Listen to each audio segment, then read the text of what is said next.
Muito boa noite, sejam bem-vindos ao Pontos de Vista. Cá estamos, como fazemos habitualmente aos domingos, com os nossos comentadores residentes. Boa noite aos três, António Bueno, Eduardo de Nambrete e Lutero Simão, os três então que fazemos habitualmente esta revista dos principais acontecimentos da semana aqui no Ponto de Vista.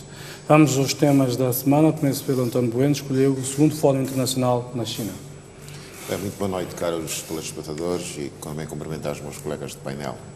Bom, eu escolhi este tema porque este é um tema atual, é um tema que mexeu com aquilo que terá sido os últimos dias, né, principalmente no mundo de negócios, e também traz-nos aqui ao de cima aquilo que é a visão chinesa relativamente ao desenvolvimento, não só da China, mas também ao desenvolvimento do mundo, porque estiveram presentes neste simpósio, neste fórum, vários países dos diversos quadrantes do mundo, e isso enquadra-se dentro daquilo que é perspectiva e visão de desenvolvimento da República Popular da China.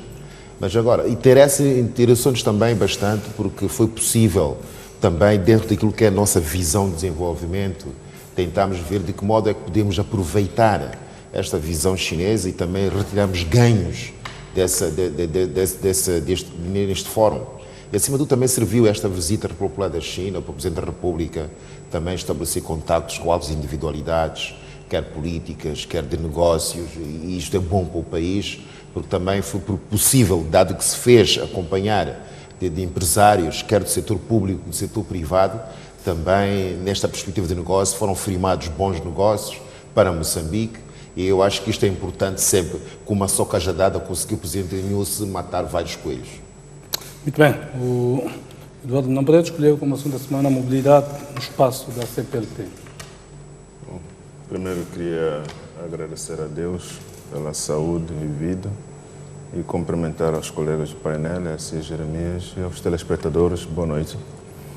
Eu escolhi este tema da mobilidade no espaço da CPLP porque é efetivamente uma grande nova, está em discussão e possivelmente será aprovado este acordo em julho, em que os cidadãos do espaço da CPLP terão facilidade de se mover dentro desse espaço, com a possibilidade de o fazer sem necessidade de vistos para entrar nestes países. E nós sabemos os constrangimentos que ainda temos de circular no espaço da CPLP, embora sejamos todos da mesma comunidade de falantes de português, mas temos ainda algumas dificuldades em alguns países desta comunidade.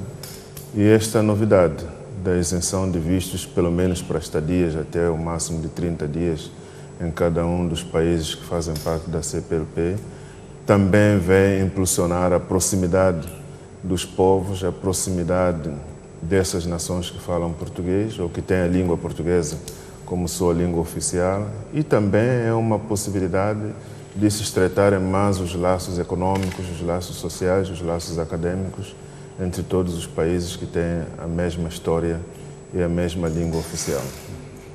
Muito bem, o Lutero Simão escolheu como assunto da semana o Dia Mundial do Livro e dos Direitos de Autor, que se celebrou esta semana.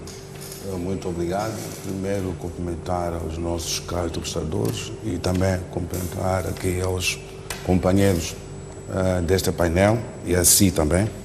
Sim, eu escolhi este tema, Dia Mundial do Livro e dos Direitos do Autor, tomando em consideração o caso moçambicano.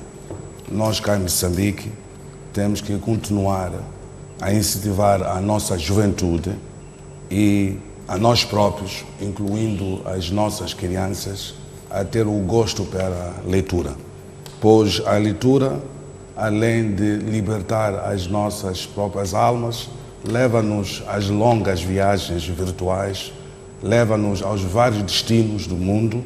Por isso, aqui queria colocar um desafio ao nosso Estado moçambicano, no sentido de reativar as bibliotecas públicas, porque a leitura é uma necessidade, a leitura faz-nos chegar, como eu disse, às longas distâncias. Por isso, o nosso Estado tem que levar isto com muita seriedade, incentivar, reabrir as bibliotecas públicas e também quer desejar aos nossos atores moçambicanos que continuem a trabalhar, não fiquem desanimados, pois sois a nossa lanterna na busca da verdade e dos conhecimentos.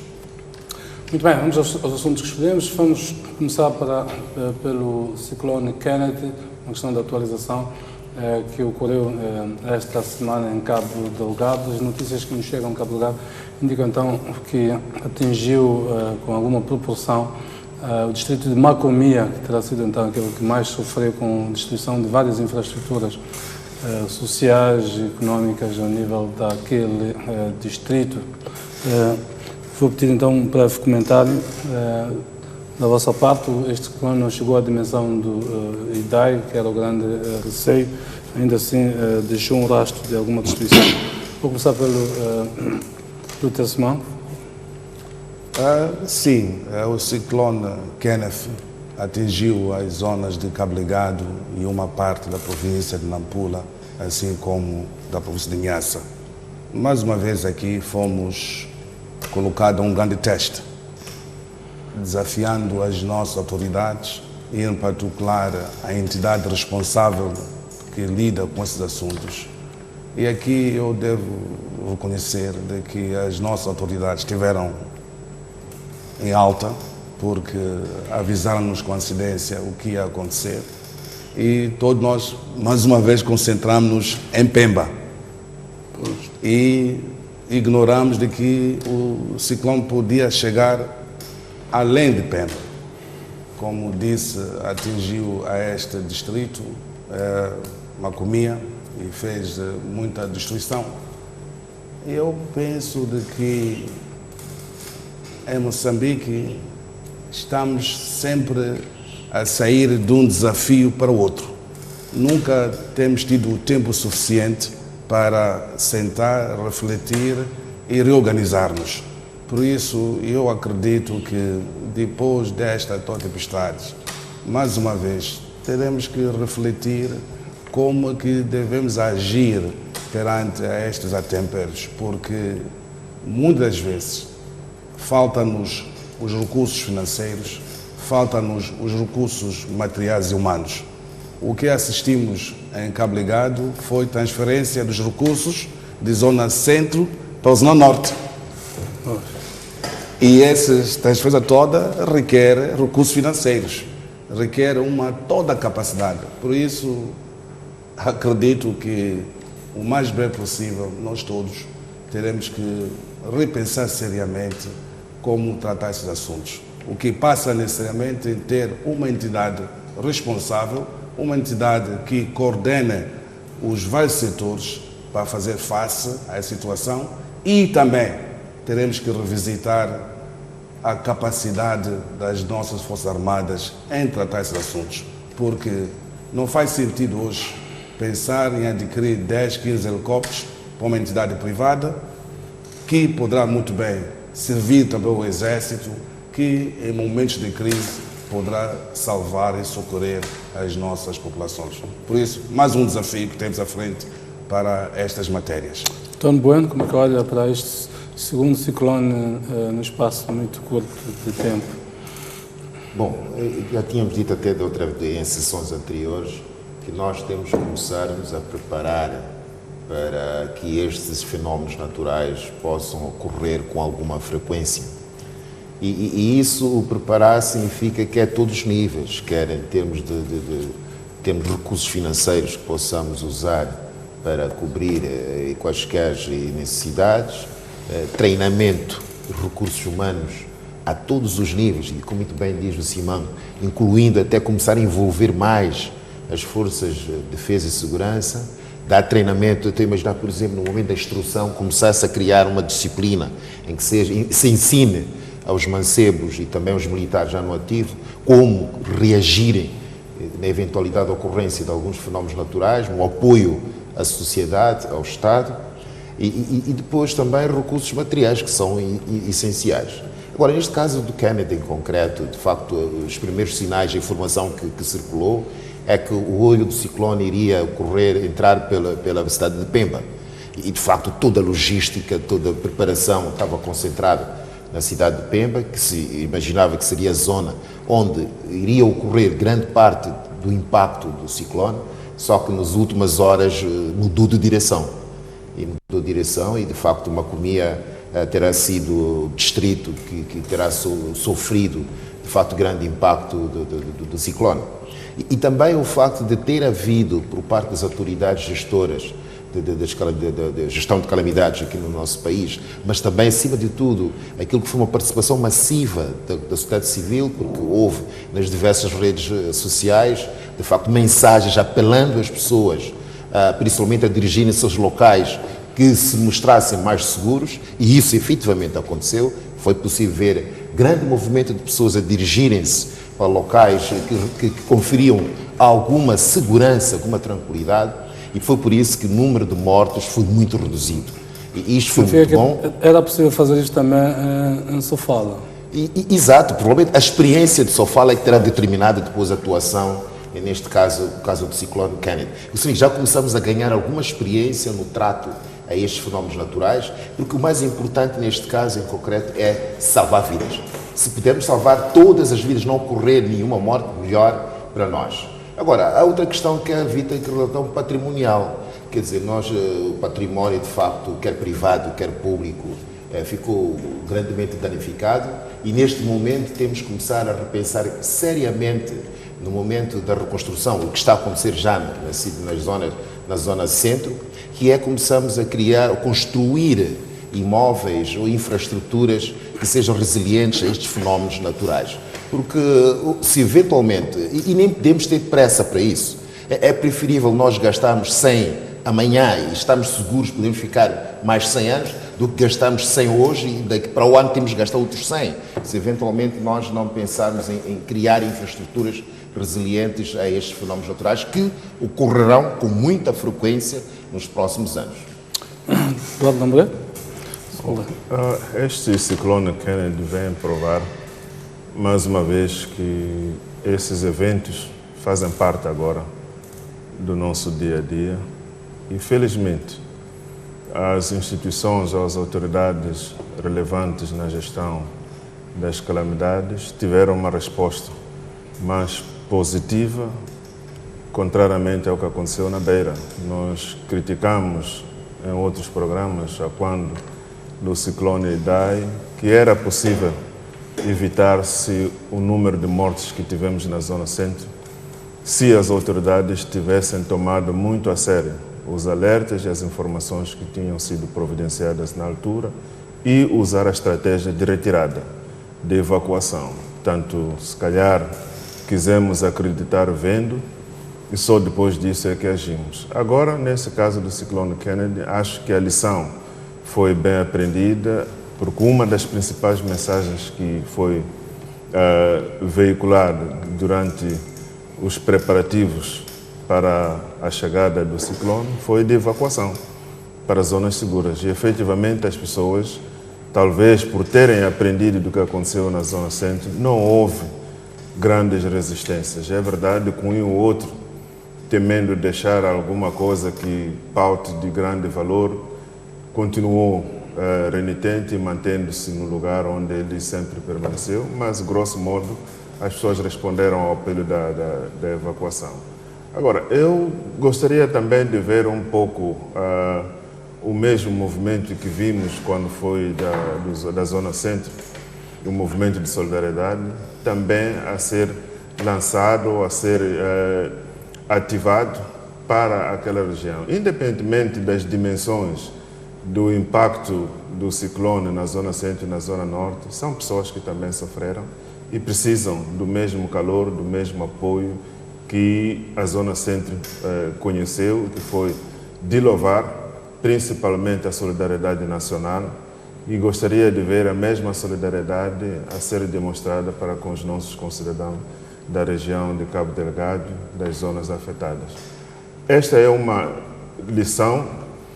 Acontece uma vez, as pessoas não têm muita certeza, mas quando acontece 2 vezes, 3 vezes, já começamos a perceber que isto vai acontecer muito mais vezes. Daí a necessidade de não esperarmos pelos eventos, mas nos prepararmos para situações desta natureza. Mesmo que não aconteçam, pelo menos temos o sono tranquilo de que, a acontecer, nós estamos preparados, temos todo o equipamento, temos homens preparados e podemos descansar.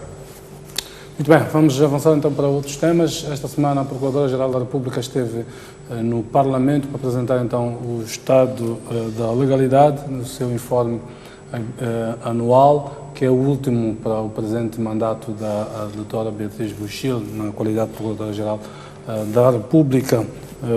Dr. Simango, vou começar por si, queria ouvir a sua leitura deste informe.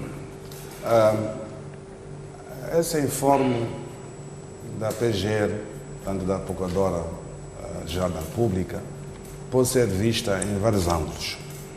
O primeiro ângulo é preciso reconhecer que ela vai à Assembleia da República muito motivada. Motivada porque continua a estar segura de que está finalmente a tratar o assunto das dívidas ocultas.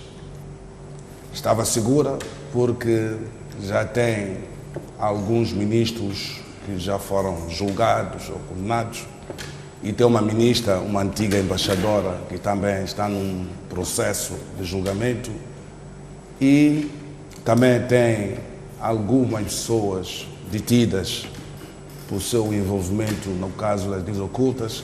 Entanto, ela vai com toda esta motivação e muito segura, muito confiante de que está a dirigir a nação com alguns resultados.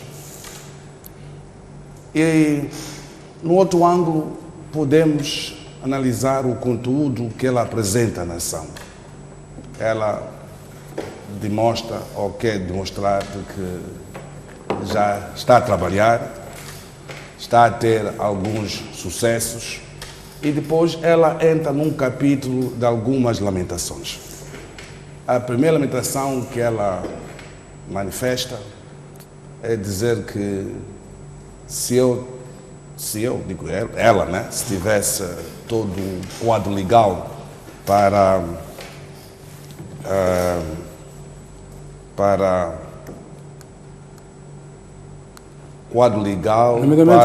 confiscar os bens, ela ia resolver os assuntos com muita rapidez.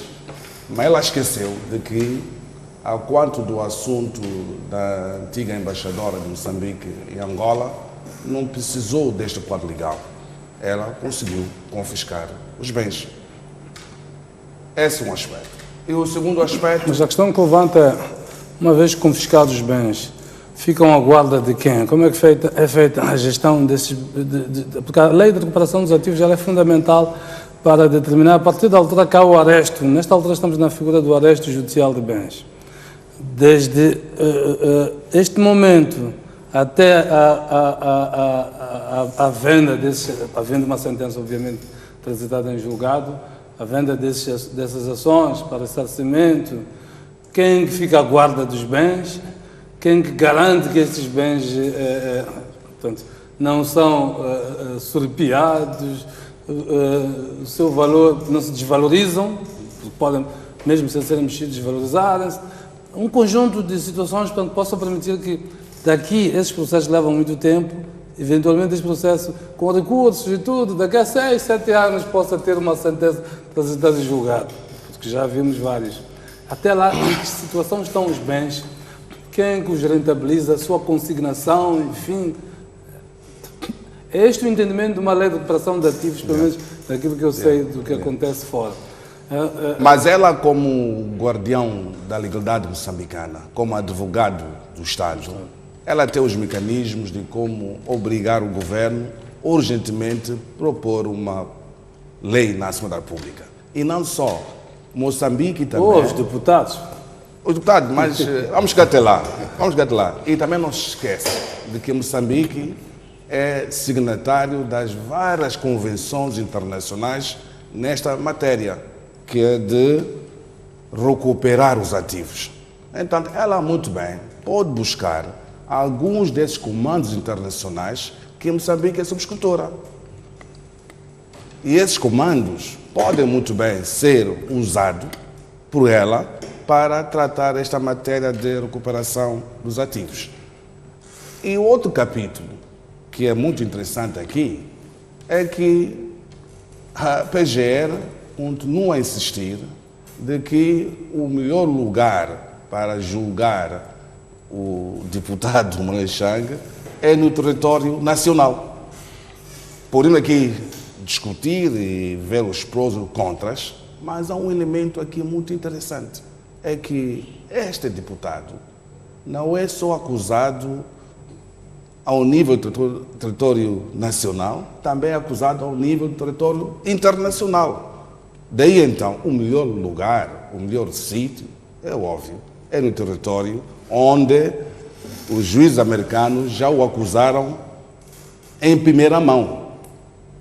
Por isso, é justo... Estava à espera que a Procuradora, sendo guardiã da legalidade, fosse dizer que o melhor lugar era os Estados Unidos mesmo. Bem, ela... Não estou a dizer que esteja certo. Sim, eu compreendo a frustração dela, mas ela simplesmente já acordou muito tarde em relação a essa matéria. Então, seria bom que esse deputado fosse julgado no território americano por 3 razões. A primeira, porque os crimes cometidos foram de um âmbito internacional e os americanos têm mais informações, até já elaboraram um dossiê acima de 1000 páginas, então estão bem informados. Inclusive, ela própria, para poder acusar Manuel Chang, solicitou aos americanos informações. Portanto, é óbvio e mais lógico que seja julgado no território americano. Esta é a primeira razão. E a segunda razão, a acusação feita ao Chang não é só a Chang, também inclui algumas entidades internacionais. Por isso, é mais justo e correto que seja feito no território americano. E por último, aqui pela vida, pela segurança do próprio Manuel Chang, acredito que seria mais justo, mais correto que o seu julgamento seja feito no território americano. Porque a ser feito em Moçambique vai acontecer muitas coisas. É só ver que um dos arguidos morreu. Até hoje não há um esclarecimento claro em que circunstâncias aquele cidadão morreu. Esse agente do CIS. Então, eu penso que para a nossa estabilidade moral, social e para o bem da nação, que esse julgamento seja feito no território americano. E por último, dizer que a PGR, se quer mostrar a sua sinceridade, quer mostrar a sua eficiência, deve acelerar com esses julgamentos. Porque nós estamos num período praticamente da campanha eleitoral. Qualquer atraso do julgamento sempre vai ser relacionado com o processo eleitoral. Por isso o desafio está na PGR de acelerar o processo e, o mais cedo possível, encerrá-lo. O processo está já na fase judicial. Quando entra na instrução contraditória é a fase judicial. Portanto, já não está nas mãos do Ministério Público, está nas mãos dos tribunais. Muitas vezes, quando olhamos para a máquina da administração da justiça, vemos lá pela porta de entrada, mas lá dentro há muito mais portas por dentro. Portanto, sim, a celeridade processual depende em grande medida quando chega a esta fase. Mas é verdade, mas também não podemos esquecer de que ela é o guardião da legalidade e não sou também o advogado do Estado. Portanto, tem muita responsabilidade de exigir que os tribunais acelerem com esse processo. António Bueno, queria ouvir a sua leitura a este informe da Procuradora-Geral, que foi o último deste mandato e, portanto, funciona também como uma espécie de um balanço.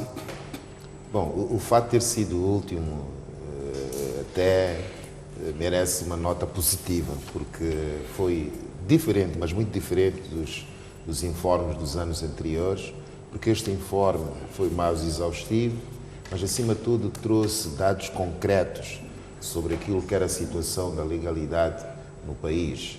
Que significa que foi possível a sociedade moçambicana, e não só, tomar conhecimento de algumas ações que já tinham sido levadas a cabo pela Procuradoria-Geral da República, indicando quais as situações que eventualmente achou irregulares ou contrárias à lei e que ações foram tomadas pelo Ministério e pela Procuradoria-Geral da República no sentido de repor a legalidade ferida e também, no caso em que fosse para isso, imputar responsabilidade aos autores desses atos ilícitos ou atos contrários à lei. mas também teve aqui um condão, eu acho que é muito bom, quer dizer, mobilizar a sociedade para o respeito à lei. Isto é importante. Mas, acima de tudo, eu acho que é em especial tentar moralizar, principalmente, os gestores, os altos dignatários do Estado e também os gestores séniores do Estado, no sentido de permanentemente respeitarem aquilo que é o bem público. Este bem público é pertença do povo, é pertença da sociedade e não pode, em nenhum momento, e qualquer que seja a circunstância, ser usado este bem público para benefício próprio. E esta mensagem, espero eu, que tenha passado e que as pessoas que eventualmente estejam a ocupar cargos, altos cargos na gestão do Estado, fiquem sensíveis a esta mensagem da Procuradora-Geral da República, principalmente aos dados numéricos que lá foram apresentados sobre comportamentos de ex-governantes, e pensando no seguinte, quer dizer, o exercício de um cargo não é ad eterno, quer dizer, pode acontecer aos atuais gestores públicos o que está a acontecer com os anteriores gestores públicos. É por isso mesmo que a retidão, a honestidade, a integridade devem ser sempre valores que os gestores públicos devem trazer consigo, porque para além de estarem a servir muito bem a sociedade, também estarão a agir em plena consciência e aquilo que se pretende que seja eventualmente a finalidade da gestão do Estado. Agora, outro aspecto de facto aqui interessante é que não é a primeira vez que a Procuradora-Geral da República, no seu informe, faz questão à inexistência de uma lei de recuperação de ativos. E eu esperava até que esta lei já tivesse sido aprovada, porque o que é que nós fazemos? Nós criticamos grandemente, e de facto temos que criticar, há ações, há atos que deveriam ter sido praticados pela PGR, não foram. Isso é um facto. Independentemente da existência ou não de uma lei. Exato, isso sim. Mas é que isto é recorrente, que está permanentemente a reclamar, a apelar que os parlamentares aprovem uma lei de recuperação de ativos. Agora, os parlamentares esperarem que seja o Governo a fazê-lo.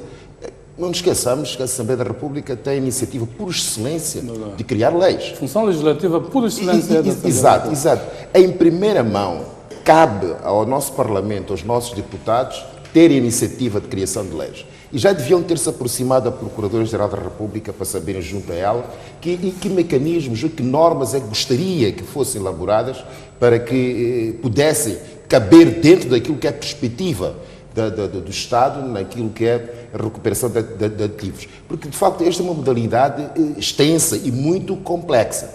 Porque não basta, como muito bem disse Jeremias, não basta apenas, como se fez agora, ir para uma situação preventiva, porque esta é uma ação preventiva, que é, eventualmente, penhorar os bens das pessoas indiciadas da prática de diversos crimes. Mas não nos esqueçamos, nós temos verificado, pelo menos eu na qualidade de advogado tenho constatado isso, várias vezes, principalmente quando são bens apreendidos, quer pela polícia, quer pela Procuradoria, algumas vezes pelos tribunais, os bens, passado algum tempo, ou extraviam-se, ou perdem total valor relativamente ao valor inicial. Porque não há ninguém responsável que possa velar pela manutenção da qualidade daquele bem, ou sendo um bem que possa gerar frutos, depois ninguém sabe que destino dar esses frutos. É uma série de atividades que devem ser exercidas e caberiam perfeitamente no âmbito de uma lei que pudesse regulamentar a recuperação de ativos. O que significa que se nós efetivamente estamos comprometidos em recuperar os ativos que eventualmente tenham sido retirados por agentes que se aproveitaram da sua qualidade para, em benefício próprio, se apropriarem desses bens, esta responsabilidade deve ser de todos. Quer dizer, não podemos apenas lavar as mãos como Pilatos, a tirar a culpa toda para a Procuradoria-Geral da República. Ela tem que fazer, sim, o seu papel, mas cada um dos intervenientes na sociedade também tem responsabilidades de contribuir para que isso possa se efetivar. Eduardo Moretti, e a sua leitura deste informe da Procuradoria-Geral da República? Ela foi à Assembleia da República num momento em que a percepção popular sobre o trabalho da Procuradoria da República está em alta. Esta campanha das detenções, dos confiscos, inclusive incluindo nomes sonantes da nossa praça política, obviamente isto eleva o prestígio e o reconhecimento, a percepção que as pessoas têm sobre o trabalho que está sendo feito. Muitos podem interpretar isto de várias maneiras. É o último ano do mandato, é a última apresentação do informe na Assembleia da República. Podia ser esta a última oportunidade de, pelo menos, dizer que, olha, fizemos alguma coisa. E ela, de facto, fez uma apresentação demonstrando alguma segurança, porque tinha trabalho para mostrar, não é? Tinha trabalho para mostrar. Também houve o capítulo das lamentações, mas essas lamentações eu não as vejo como efetivamente um impedimento para se poder avançar no trabalho que eles têm por fazer. Porque é possível fazer-se muito sem esta lei.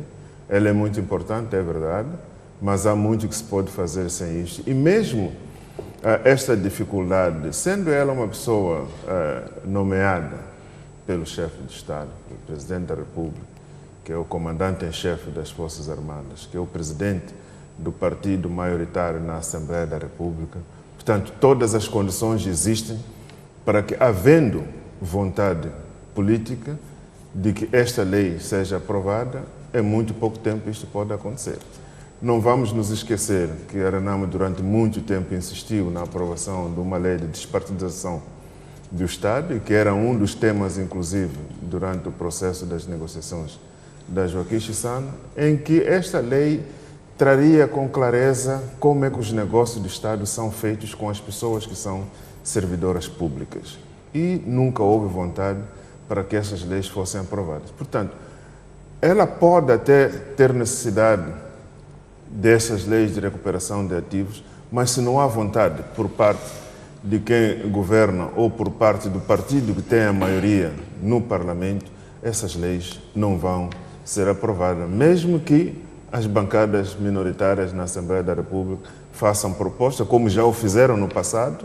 Essas propostas não passaram porque não havia nenhuma vontade política. Acha que uma proposta da lei de recuperação de ativos pode encontrar oposição, por exemplo, parte da bancada da Frelimo? Se ela vier do MDM ou da Renamo? Duvido, porque nós já tivemos experiências de apresentar propostas com o objetivo claro de combater a corrupção e que não tiveram acolhimento nem sequer para serem consideradas para discussão.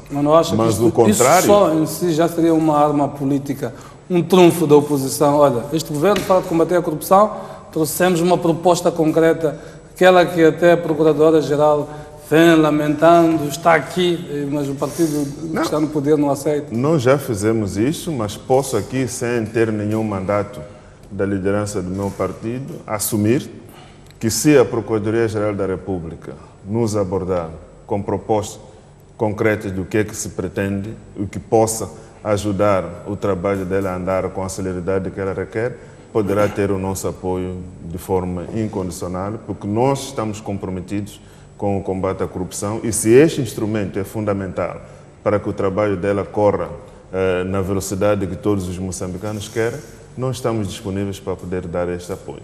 Não é o inverso. Aqueles que têm função legislativa procuram legislar sobre o que acontece, quando percebem que há ali uma brecha, enfim, vão às entidades, olha, nós estamos aqui estamos empenhados em que essa lei possa ser. Jeremias, não é assim como as coisas funcionam. Talvez muitas pessoas possam ter um entendimento errado do trabalho do deputado. O deputado não é conhecimento de tudo. Não é conhecimento de tudo, daí que ele precisa que as pessoas que sabem... Ele tem o poder, mas ele precisa de quem identifica o problema e eventualmente tenha até uma proposta de solução, pode se aproximar da Assembleia da República, do deputado, da bancada e dizer, olha, eu trabalho nesta área, nós temos este problema e nós achamos que este problema pode ter uma solução legislativa daquela maneira. E cabe aos deputados analisar se isto se enquadra dentro daquilo que são as leis e a Constituição e então desenvolver uma proposta legislativa nesse sentido. Porque os problemas são vários e é muito difícil, principalmente no cenário da nossa Assembleia da República, em que os deputados não têm toda aquela máquina que os outros países têm de assessores e tudo isso que ajudam a estudar os dossiês. Daí que é importante que haja essa interação com a sociedade civil, com as instituições do Estado, para podermos encontrar as soluções para os problemas. É por isso que eu dizia que, se nós tivermos uma proposta ou mesmo uma indicação do que é necessário para se resolverem determinados problemas, neste caso de combate à corrupção, a minha bancada, o meu partido, tem todo o interesse em apoiar a instituição Procuradoria-Geral da República com as soluções legislativas, que é o poder que nós temos, e para que ela também possa desenvolver o seu trabalho. Agora, um outro problema que nós continuamos a sentir nos informes da Procuradoria-Geral da República é que ela, de facto, vai à Assembleia da República dar informes sobre o seu trabalho, mas não há um quadro muito claro sobre como é que esta informação deve ser fornecida, o que é que deve conter, quais são os aspectos centrais que devem ser apresentados na Assembleia. Daí que, no meio de todo o informe, vai falar dos seminários, vai falar dos workshops, vai falar das viagens. Não que isso não seja importante para se entender o trabalho dela, mas a expectativa das pessoas que são a quem nós representamos, a quem o Parlamento representa, não é necessariamente ouvir que viajamos para um workshop neste país ou viajamos para aquela conferência, é mais perceber com profundidade os problemas que acontecem dentro do país em relação à legalidade. Então, mas ela não tem culpa nenhuma, porque se não há balizas muito claras sobre, olha, é isto que nós queremos ouvir, ela vai fazer o informe na perspectiva que ela acha que é melhor, falar da reestruturação do serviço, a formação dos quadros, dos seminários e tudo isso, e depois vai falar, e se for a perceber, quando fala dos casos que estão pendentes, ou os casos que são mais para... Esta é a parte que todo mundo presta mais atenção para ouvir, mas quando começa a falar dos cursos, das formações, dos workshops, das viagens, as pessoas não estão muito preocupadas em ouvir isso. Mas isso não é culpa dela, devo reconhecer. É preciso que haja muita clareza sobre que informação é que deve ser levada para conhecimento público em matéria de controle da legalidade no país. Muito bem. A última imagem que fica, mas eu queria vos lançar um desafio. Se nos abstrairmos do que sucedeu de dezembro para esta parte, nomeadamente com o caso Embraer, o caso das dívidas ocultas, esta última imagem reflete este mandato da atual Procuradora-Geral da República ou não? Lambrete, vou começar por si. Bom, nós olhamos para o mandato todo, não só pelo fim. Nós temos que analisar o desempenho... Esta leitura que eu queria ouvir da sua parte. De todo o trabalho. O desempenho da Procuradoria foi bastante tímido, eu diria, nos primeiros 3 anos, que parecia não estar muito claro o que é que deviam fazer ou o que é que eles achavam que podiam fazer. Mas nos últimos 2 anos nós percebemos que parece ter havido algum aliviar-se. Há uma sensação de que havia um cinturão apertado e que esse cinturão foi... Estavam nas amarras. Né? Exatamente, foi aliviado nos últimos 2 anos e é a partir deste período em que começamos a ver alguma reação positiva daquilo que de facto a sociedade espera da Procuradoria. E devo aqui dizer que eu reconheço grandes qualidades em todas as pessoas que estão na Procuradoria. Todos os procuradores gerais adjuntos são pessoas altamente competentes. Portanto, se não havia ação, não é porque eles são incompetentes, mas haveria aqui algum constrangimento qualquer ou algum cinto que estaria um pouco apertado que não lhes permitisse assim grandes movimentações. Mas este sinto que foi um pouco aliviado nos últimos tempos e eles começam a demonstrar as suas capacidades, porque de facto eles têm as competências, têm as capacidades, têm as qualidades. A título individual, qualquer um daqueles que estão ali como procuradores gerais adjuntos são pessoas extremamente competentes nas suas áreas. O que precisavam ou o que precisam ainda é este aliviar do aperto e o cartão, quer dizer, a carta branca, não é, de quem se teme que possam ofender, porque uma coisa é ter ordens explícitas, não faça isso, mas a outra coisa é a pessoa sentir que espera-se que não faça alguma coisa, mesmo que não lhe tenha sido dada esta ordem. Mas se a ordem vier muito explícita, olha, tem toda a liberdade de avançar e fazer o que você tem que fazer no lugar onde você está. E as pessoas vão se sentir mais à vontade. Eu sinto que isto aconteceu nos últimos anos e podemos dar uma avaliação de que, de facto, houve um crescimento a contar pelo último trabalho que está sendo feito. Não estamos ainda completamente satisfeitos, mas nos encoraja. Há sinais. Infelizmente, é o fim do mandato. Não se sabe se há possibilidade de se continuar com este trabalho que está sendo feito ou terá que se recomeçar do zero a partir do próximo mandato. Se Eduardo Nambureto pudesse ter um papel relevante na recondução ou não, qual seria da atual equipa da Procuradoria, nomeadamente da Procuradora-Geral da República, o que é que faria? Não, como eu disse, eu reconheço qualidades em quase todos que estão lá. Obviamente, se fosse o governo nosso, teríamos que ter algumas das pessoas que estão lá, porque cada uma tem a sua especialidade, mas ela tem melhor desempenho num ou num outro lugar. Mas isso não é desmerecer nenhum deles que estão lá, são pessoas competentes, têm conhecimento das suas qualidades profissionais. Antônio Bueno, se estivéssemos no desporto, íamos dizer, se uma equipa marca aos 89 minutos, a equipa ganha, normalmente há toda aquela euforia de se esquecer os 88 anteriores. Eu queria que nos já tivéssemos a todos os 90 minutos de um jogo. Estou aqui a fazer uma paródia com o futebol. Esta imagem desses últimos tempos reflete toda uma conjugação de desempenho da Procuradoria ou não?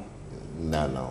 No início do mandato, de facto, e também temos de tentar verificar, tentar enquadrar, contextualizar aquilo que terá sido o início do mandato da atual PGR, em que foi em 2014 e foi no mandato do anterior chefe de Estado.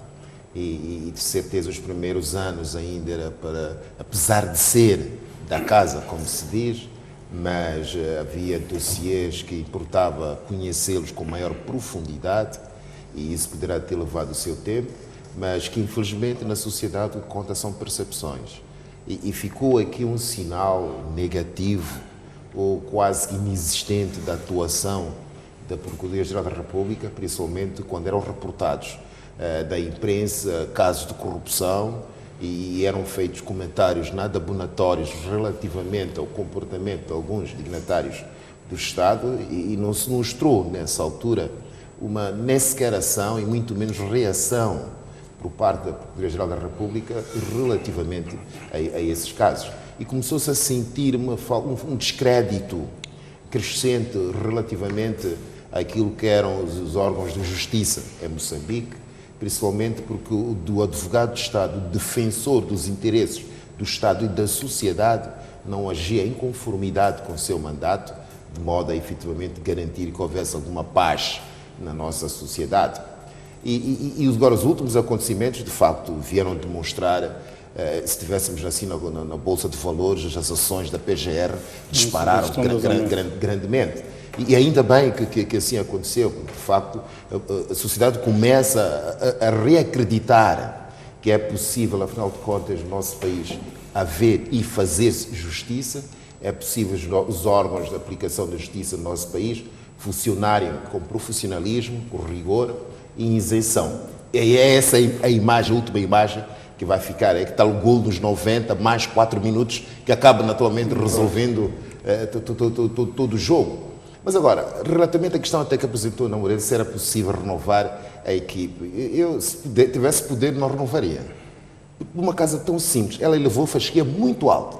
Quer dizer, está numa situação em que, do modo em que os processos estão a ocorrer, o envolvimento dela nos processos dos últimos anos pode depois prejudicar-lhe. Quer dizer, agora é o tempo de mudar de ciclo. E a pessoa que vier, teria que ser uma pessoa capaz de pegar aqui o barco onde se encontra no alto mar e está a navegar, de facto, a todo vapor e tentar levá-lo a bom porto, que significa que quem for para lá deve ter esta responsabilidade de saber não só manter fasquia onde se encontra, mas acima de tudo também levá-lo um pouco mais. Quer dizer, tem que haver um maior comprometimento com as causas no global e eventualmente aquilo que é as influências que eventualmente ela já tem, quem vier de fora não virá com essas influências. Portanto, manteria esta equipa? Exato, toda a equipe, mas o leme, a timoneira, naturalmente, teria que ser retirada, porque já pôs a fasquia muito alta, ela dificilmente conseguiria manter aquilo que é o nível de exigência, porque agora a sociedade vai exigir cada vez mais. Quer dizer, não se vai contentar. Começa a sentir que está aqui um ressurgimento da nossa Procuradoria, mas não se vai ficar por aqui. Vai haver, o nível de exigência vai ser cada vez mais e cada vez mais ainda. Doutor Simão, qual é a imagem que ele tem? Esta do gol dos 90 minutos e a partir daí está tudo bem porque a equipa ganhou? Ou uma imagem mais global da atuação de um mandato? Bem, eu penso que tudo está em volta do sistema que nós pretendemos, em como é que os PGR são nomeados. Eu, assim como tantos mais moçambicanos, defendemos que os membros da PGR devem ser nomeados entre os seus pares. Não devem ser nomeados na base da confiança política. Esse é um princípio que eu sempre defendo e vou continuar a defender. Agora, eu penso agora, o chefe do Estado também está entre a parede e a espada. Porque se o chefe do Estado desmontar a Polícia da República, cá fora, vamos dizer, foram desmontados porque estavam a seguir o assunto com muitas responsabilidades. Uma forma de pará-los. É isso mesmo. E estavam quase para chegar à cabeça. Então foram tirados. Agora, se o chefe do Estado reconduzi-los, nós vamos exigir que eles vão até as últimas consequências. Por isso, eu gostaria, como eu disse... Qual seria a sua posição, se minha... fosse chefe de Estado, perante este dilema que apontou? Não, aí está. Não, qual seria a sua posição? A minha Faça o dilema que o Dr. Simão próprio levantou. Eu não sou o chefe do Estado. Mas sim, eu penso, o chefe do Estado tem que exigir ao PGR, antes do fim do ano, antes do início da campanha eleitoral, que encerrem o assunto das desocultas. Se não fizerem antes do início da campanha eleitoral, qualquer decisão a ser tomada será uma decisão política e não uma decisão técnica. Tem que pedir aos tribunais, quer dizer isso, não é?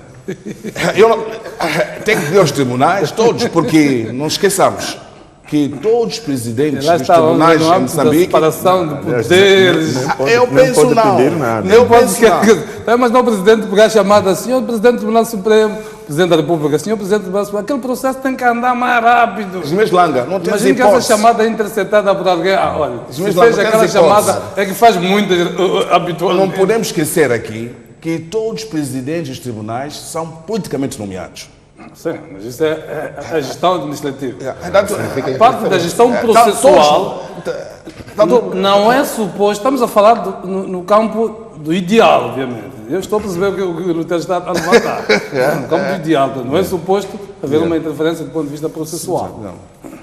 Mas aqui não esqueçamos de que todos esses procuradores, os presidentes de tribunais, são politicamente confiados.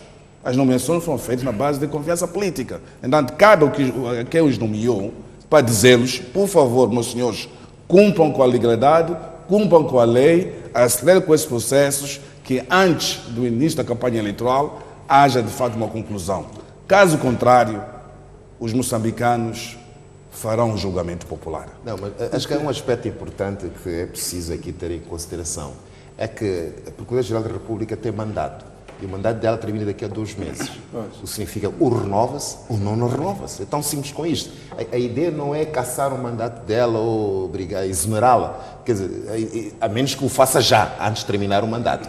Mas o mais sensato, e naturalmente eu acho que seria completamente insensato. Exato. Exonerar uma procuradora a 2 meses do fim do mandato. Então é melhor deixar isso, depois a decisão pode ser tomada. Agora, relativamente à celeridade processual, é importante ter em conta também que agora está-se na fase de instrução contraditória. E esperar-se, até seria ideal que o processo terminasse o mais cedo possível. Mas não esqueçamos que há aqui expedientes que podem ser acionados de modo a que o processo possa, só daqui a um ano, eventualmente ir a julgamento. Porque pode não concordar, eventualmente, com alguns atos praticados em sede de instrução contraditória, como também, depois, com a pronúncia do tribunal, as partes têm o direito de recorrerem do despacho de pronúncia. Quer dizer, e é tempo, naturalmente, que isto vai levar. Agora, não podemos ficar muito expectantes que teremos sentenças transitadas e julgadas antes das eleições. Do meu ponto de vista, isso é improvável. Olhamos para Portugal, o caso Marquês, para percebermos esses processos de um lado e do outro. Tem possibilidade de levar muito tempo, porque vai-se agora para a fase da instrução contraditória. Portanto, as partes pediram a instrução contraditória, dali sai o despacho de pronúncia do juiz, pode ser reclamado esse despacho de pronúncia. Portanto, e assim sucessivamente. Portanto, ou uma abstenção do próprio juiz. Portanto, há aqui várias possibilidades. Em cada fase processual, cada uma das áreas, é uma garantia, na verdade, que a lei atribui às partes. Isto Agora aqui é o seguinte. Justifica aquele nosso ceticismo do timing dessas detenções e tal, que é justamente para chegarmos às eleições sem nenhuma condenação, sem nenhum julgamento. E que, efetivamente, quando nós dizíamos, olha, por que se esperou tanto tempo para se começar isto e só agora? Porque, efetivamente, esses expedientes vão ser acionados para que não haja, efetivamente, nenhum julgamento, nenhuma condenação antes das eleições. E o mesmo vigor, a mesma força que se tem hoje, depois das eleições, já não terá. E também, para só associar-me nisto, entanto, eu quero concordar com o meu painel em campo jurídico. Tens muita razão. É por isso, agora eu compreendo porque que esse processo só começou agora e por isso eu aceito e penso é boa ideia que o deputado Noé Shank vá para os Estados Unidos para lá ser julgado. Porque depois lá do seu julgamento, poderá vir cá em Moçambique e o processo ainda estará em processo. Não, mas também é prazo de prescrição. Se porventura não acontecer nada durante um lapso de tempo e a previsão de detenção de prisão são 40 e tal anos, depois desse tempo nem valerá a pena ser julgado. Mas é que também há outra vantagem de julgá-lo no território moçambicano, dentro da jurisdição moçambicana. É que a nível da Convenção das Nações Unidas de Combate à Corrupção, quer dizer, pode os Estados Unidos, na eventualidade de Shank ser julgado em Moçambique, trazerem toda a informação que têm para o processo aqui em Moçambique.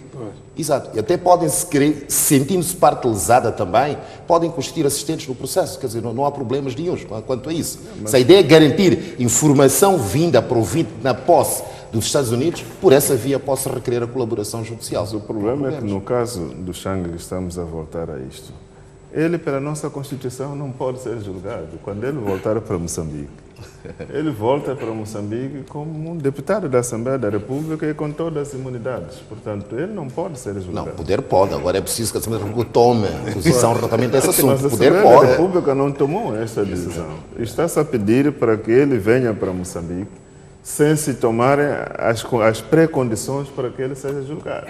Porque mesmo aquele pedido de anuência para a imposição de medida de coação máxima à prisão preventiva dele, a partir do momento que ele atravessa a fronteira e entra para Moçambique, se ele for preso, essa prisão é ilegal. O advogado dele vai imediatamente pedir a soltura dele com base na Constituição. Bom, já discutimos aquele pedido de... Como é que se chamou? Peca da imunidade. Não. A anuência da Assembleia da República. Da anuência da Assembleia da República. Mas pronto, isso já discutimos. Vamos avançar então para outro tema. Esta semana aconteceu o julgamento de parte dos insurgentes de Cabo Delgado. O Tribunal condenou 37 réus deste processo. 113 foram absolvidos por falta de provas. Muitos deles, tanto segundo o juiz, foram detidos em casa, sem fundamento. De acordo com o informe da Procuradora-Geral da República, há 19 processos a correrem com 339 arguidos, dos quais 225 estão em prisão preventiva e 64 em liberdade provisória, e que 7 dos 19 processos estão ainda em fase de instrução preparatória. Vou começar pelo António Bueno. O que é que indicia este primeiro julgamento, esta primeira sentença e aquilo que o 40 problema. Bom, por a informação que foi possível obter daquilo que eram os certos do próprio julgamento, porque foi um julgamento que levou muito tempo, foi possível perceber que efetivamente havia ali, primeiro, a prática do tipo legal de crime da associação para delinquir, porque efetivamente houve concertação entre certo grupo de pessoas e que também, na posse de armas, sem que para tal tivessem licença para esse efeito, também terão cometido o tipo legal de crime do uso de armas proibidas. E com essas armas tiraram a vida de pessoas. Então, homicídio qualificado. Quer dizer, este conjunto de prática destes crimes é que teria determinado e o ter-se provado que certo número de pessoas estiveram envolvidas na execução destes crimes, este é um sinal claro que, efetivamente, a justiça, quando se pretende ser célere e funcional, isso acontece. Mas agora, ainda há um número enorme de pessoas ainda detidas, outras não, à espera do julgamento.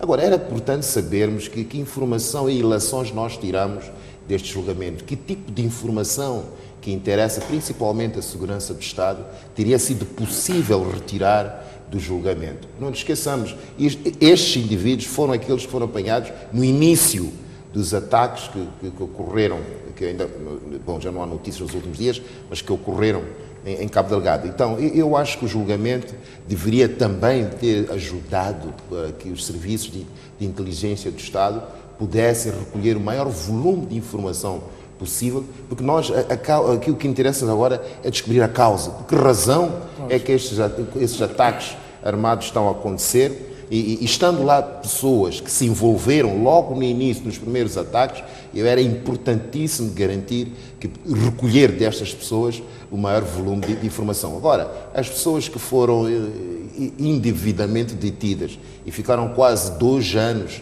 em reclusão, quer dizer, aqui o Estado naturalmente deve ponderar grandemente a possibilidade, a pedido dessas pessoas, de indemnizá-las pelo fato de terem ficado detidas sem que tivessem cometido os crimes pelos quais foram indiciados. Doutor, qual é a relação que tiramos, no seu caso particular, tira desta primeira sentença? Bem, desta primeira sentença, parece que está a ficar, não sei se claro, mas pelo menos há uma informação de que esses indivíduos teriam sido recrutados pela Al-Shabaab, foram submetidos a um regime de treinamento e que esses treinamentos tiveram lugar nos distritos de Macomia, Mocimba da Praia, Palma e uma parte do distrito de Chiure e Pemba. E isto foi no período de 2012 a 2013. E nós sabemos que a Al-Shabaab é uma organização com um certo cunho religioso, é uma organização que opera nas zonas ou nos países como Congo, uma parte de Tanzânia, Quênia, Uganda e Somália. Acha que o julgamento conseguiu trazer esses elementos? Bem, pelo menos é isso que aparece no acórdão. E se esses elementos aparecem, então significa que aqui os nossos serviços de inteligência têm um dado. E é muito importante, a partir desse julgamento, o governo de Moçambique apareça com uma posição bem clara. Se confirma a presença do Al-Shabaab, então já há um rosto. E sendo esse rosto, portanto, qual é a estratégia de combate que Moçambique vai propor? Porque não pode ser um combate de uma forma isolada. Como já tínhamos dito várias vezes, que combate a esse grupo tem que se envolver os países da região.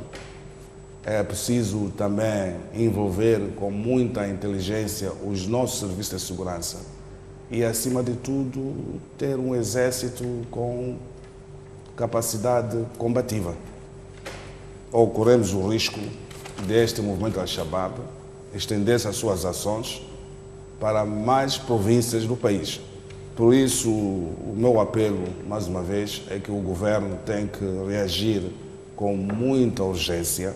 Agora, em termos das penas, percebi que as penas são de 40 anos máximo e aparece a pena de 12 anos para jovens menores de 21 anos. Eu começo a ficar preocupado aqui. Se o tribunal reduz penas para esses jovens, alegando por serem jovens menores de 21 anos, será que o processo de recrutamento de jovens para o exército que Moçambique faz é ilegal? Porque nós recrutamos jovens com 18 anos, vêm para o exército. E quando chega-se a um julgamento em que aparece grupo de insurgentes ou malfeitores, menores de 21 anos, e o tribunal diz que não podemos condená-los com a pena máxima porque são cidadãos com menores de 21 anos, então eu penso que aqui começo a pensar de que nós precisamos ter desafios no nosso quadro legal, porque se um jovem de 18 anos é admitido para o Exército Nacional, entanto, se há que condená-lo, deve-se condenar com a pena bem merecida. E, só para finalizar, dizer que Al-Shabaab não é uma organização pequena, é uma organização com raízes muito profundas, e se isso for verdade, então todos os moçambicanos devem se unir para fazer face a esta situação. Eduardo Lambrete, sua leitura desta sentença, que ilações é que podemos tirar daqui? A primeira ilação que eu tiro é que é preciso que se faça um trabalho muito mais compreensivo na parte da investigação criminal. Porque o simples fácil olhar para o número das pessoas que o juiz mandou de volta para casa mostra claramente que o trabalho que foi feito foi um trabalho muito fraco de levar essas pessoas a tribunal e não haver matéria suficiente para o juiz os condenar. Portanto, ao os mandar para casa, o juiz está a dizer: não vejo nenhuma culpa nessas pessoas, não vejo nenhuma matéria que possa sustentar alguma condenação. E eles ficaram lá durante esses anos todos sem nenhuma culpa, de acordo com o juiz. Os que foram condenados, obviamente, o juiz deve ter encontrado matéria suficiente para dizer que eles são culpados pelos crimes de que são acusados e por isso vão ter que permanecer na cadeia. Portanto, a primeira ilação aqui que eu tiro é que o nosso serviço de investigação criminal, a nossa procuradoria, porque é essa que faz o impulso do processo criminal, tem que fazer um trabalho primeiro para salvaguardar os direitos do cidadão, que ele vá para as celas, porque há indícios muito fortes de que ele pode estar envolvido nisso. Não basta a pessoa ter um nome de Muhammad ou de Ismail e se associar às pessoas que estão a cometer esses atos com uma determinada religião e porque a pessoa é identificada ou tem um nome próximo, então isto é motivo suficiente para prender essas pessoas. Portanto, creio que pode ter sido por estas linhas que muitas dessas pessoas foram se encontrar na cela, simplesmente porque havia uma identidade com o suposto grupo que se considera estar a perpetrar essas ações naquela região. É necessário que se faça um trabalho aturado, porque nós não podemos compactuar com um sistema em que as pessoas são presas e depois vai-se ver quem é que é o culpado quando estiverem lá presos. Quer dizer, isto é como quem vai à pesca sem saber exatamente o que quer pescar, mete a rede e está satisfeito com tudo que sai dali da rede, depois vai selecionar aquilo que quer. A justiça tem que ser feita assim, mas protegendo os direitos humanos, protegendo os direitos de cada uma das pessoas que estão lá. Agora, eu tenho alguma dificuldade de correr para dizer que estas ações que estão a ser perpetradas em Cabo Delgado são obras de Al-Shabaab. Eu acho que uma conclusão precipitada neste campo pode desviar as atenções das autoridades para uma conclusão mais realística que possa produzir efeitos mais desejáveis para a solução do problema que afeta Cabo Delgado. Tem alguma pista, Namoré? Não tenho nenhuma pista, porque nem tenho muitas informações, nem estou envolvido no processo, mas pelas leituras, pela curiosidade que eu tenho, Al-Shabaab tem outra forma de atuar. A forma de atuação desses grupos insurgentes que estão em Cabo Delgado não se assemelha muito à forma como Al-Shabaab tem atuado. Al-Shabaab tem outros interesses e Al-Shabaab reclama todos os seus atentados, todas as suas incursões, e esta é uma das formas como eles vão demonstrando a sua força, a sua capacidade.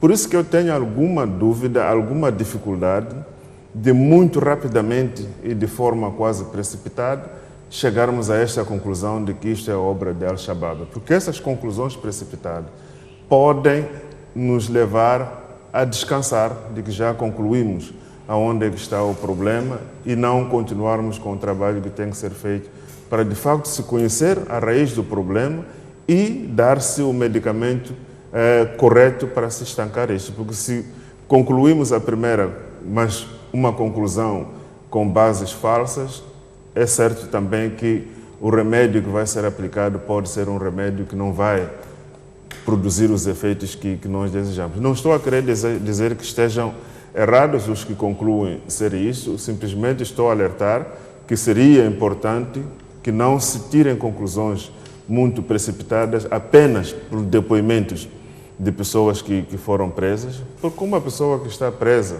ela, sob as condições em que está, pode até dizer que eu tenho um helicóptero embaixo da cama, mesmo sabendo que o tamanho do helicóptero não pode caber embaixo da cama, e nós que acreditamos nisto como uma conclusão definitiva, estamos a correr um sério risco de desviarmos as nossas atenções daquilo que é o mais importante. Mas o aspecto importante que o Simango levantou, que é realmente a imputabilidade. Ele acha que a pena atribuída àqueles menores não deveria ser, aquela de 12 anos, deveria ser igual à que foi aplicada aos mais velhos. É que a própria lei penal estabelece diferenças relativamente à imputabilidade quanto à idade dos agentes criminais. É que é fácil influenciar um jovem a cometer um crime. É muito fácil, porque o nível de capacidade de análise deste jovem não é igual à capacidade de análise e decisão de um mais velho. Quer dizer, é fácil um mais velho influenciar um jovem, um adolescente, a cometer um crime, e este pode não ter real dimensão nem consequências do ato que ele vai praticando. Eu acho que faz sentido, de facto, manter-se este respeito da idade para se poder aplicar uma pena assassinatória.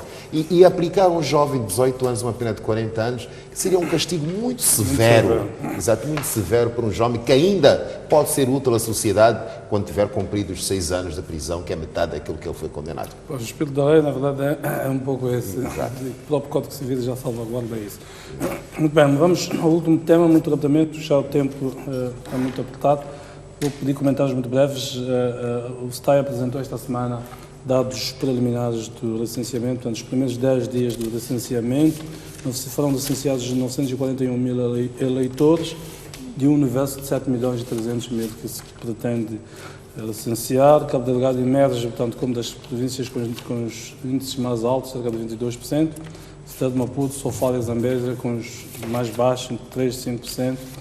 Das 11 províncias, 7 estão dentro da média nacional de 12,8% para os primeiros 10 dias, comparando com os dados do ano passado. E também posso dizer que este não é um licenciamento de raiz, portanto, significa que os distritos não autárquicos, sobretudo, portanto, que não tiveram eleições no ano passado, serão mais o foco e não propriamente aqueles espaços autarcizados onde muita gente já se licenciou. Eduardo Lambrete, vou pedir rapidamente um comentário seu sobre esses dados que nos foram apresentados pelo STAI. Acho que os dados indicam algum ritmo satisfatório, porque mesmo se considerarmos os processos anteriores, conseguimos ver que há um avanço, o passo que está-se a seguir neste processo é satisfatório. Aquela preocupação que tínhamos em relação à zona centro por causa do ciclone Idai também começa a se dissipar aos poucos, porque a vida volta à normalidade e o STAI tem então capacidade de poder intervir também nessas zonas. É verdade que houve em algumas zonas problemas de energia, que o próprio STAI não conseguiu colocar os painéis solares nas zonas onde não há rede elétrica em tempo, o que obrigava que as brigadas de licenciamento tivessem que parar sempre que as baterias dos mobiles ficassem descarregadas, depois tem que ir para uma outra zona para carregar, e isto só permitia que as pessoas voltassem possivelmente, eventualmente no dia seguinte, e isto criou alguns transtornos. Mas as últimas informações que nos chegam é que já começam também a se instalar esses painéis solares nessa zona, e pelo tempo que ainda falta, e se mantiver este ritmo que está a ser observado agora, acreditamos que é possível que se atinja os níveis desejados. É preciso que se faça a insistência, principalmente na zona centro, onde houve o problema do ciclone, para que não se use estas dificuldades como razões para não recenseamento das pessoas daquela zona. Como dizia, já há condições, a tecnologia permite que se chegue a zonas onde não há energia elétrica, mas que se consiga também usar esses equipamentos. Então, o apelo aqui é que o STAI, de facto, faça um redobrar de esforço, principalmente naquelas zonas que já têm a desvantagem das condições não serem propícias, para que essas pessoas também não sejam deixadas de lado. Então, Bueno, muito rapidamente também. Exato, o início foi meio titubeante, porque de facto houve algumas dificuldades reportadas, quer numa lei das máquinas, quer também alguns aspectos logísticos, mas felizmente esta situação foi muito bem ultrapassada, já começa a normalizar-se a situação e também começa a haver maior afluência de potenciais eleitores às mesas do recenseamento, e isto é muito bom. E isto vai permitir que o STAI, o órgão de administração eleitoral, possa naturalmente dar mais e maior atenção àquelas zonas que mereçam, de facto, essa atenção, porque nas zonas o sistema já está estabilizado e já não há muita preocupação de monitoramento permanente, mas aqueles poucos recursos que eles ainda têm, quer humanos, quer tecnológicos, materiais, sejam eventualmente deslocados para aquelas zonas de difícil acesso e também cujo trabalho de recenseamento possa se mostrar, de certa medida, complicado. Mas eu acho que, de facto, é este ritmo, considerando o facto das zonas autarcizadas já ter-se feito o recenseamento no ano anterior, então acho que vai-se conseguir mais ou menos uma taxa de 80% e tal, segundo a minha previsão. Botelho? Eu faço uma leitura diferente. Diferente porque os problemas de sempre persistem nesse processo de recenseamento eleitoral. As máquinas não estão a funcionar como deve ser. As impressoras estão numa situação de constante avarias e nas zonas afetadas pelo ciclone Idai, o recenseamento está a decorrer de uma forma conta-gotas. Não há aquela velocidade desejável. E a problemática de vias de acesso persiste. E os painéis solares ainda não chegaram em muitos locais. Por isso, a primeira semana não pode ser avaliada de uma forma positiva na zona centro, em particular nas zonas que tiveram o ciclone tropical Idai. E há uma nota aqui que deve ficar registrado, é que na província de Zambésia, na primeira semana, o recenseamento criou na ordem de 8%, o que não é alto, é baixo. Por isso, espero que o STAI, nas próximas 2 semanas, melhore a situação, porque se continuar assim, corremos o risco, as províncias como Sofala e Zambésia, reduzir o número dos mandatos, o que não será bom para o processo democrático do país. E já estamos com o ciclone Kenneth, na zona de Cabo Ligado, e isso também poderá afetar o recenseamento nas próximas semanas. Contudo, como eu disse num dos debates aqui, que nós vamos ter um recenseamento eleitoral atípico, anormal, porque as condições objetivas não estavam devidamente criadas para que houvesse um recebimento eleitoral adequado e de qualidade. Muito bem, quero agradecer a vossa presença aqui neste espaço, por estas análises feitas. Vamos despedir-nos aqui com a esperança, então, com essa promessa de próxima semana voltarmos a encontrar aqui neste espaço em termos de pontos de vista. Boa noite, uma boa semana de trabalho a todos. Até o próximo domingo.